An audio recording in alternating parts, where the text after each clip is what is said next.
ମହିମା ଧର୍ମର ଆଦିପୀଠ ତପୋବନ ଠାରେ ମେଳା ଅନୁଷ୍ଠିତ।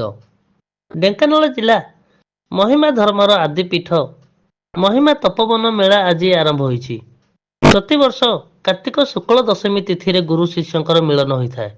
ସେହି ଦିନକୁ ମନେ ରଖିବା ପାଇଁ ଏହି ତପୋବନ ମେଳା ଅନୁଷ୍ଠିତ ହୁଏ।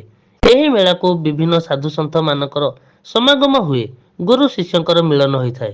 ସେଥିପାଇଁ ବିଭିନ୍ନ ସ୍ଥାନରୁ ଜନସମାଗମ ସହିତ ଏକ ମିନି ଯାତ୍ରା ହୋଇଥାଏ। ଆଜିର ଏହି ମେଳାରେ ଜିଲ୍ଲାପାଳ ଏବଂ ଏସ୍ପି ମୁଖ୍ୟ ରଘୁ ବାବା ଏବଂ ଅନ୍ୟ ଅତିଥିମାନେ ଉପସ୍ଥିତିରେ ଏକ ପତ୍ରିକା ଉନ୍ମୋଚନ ହୋଇଥିଲା।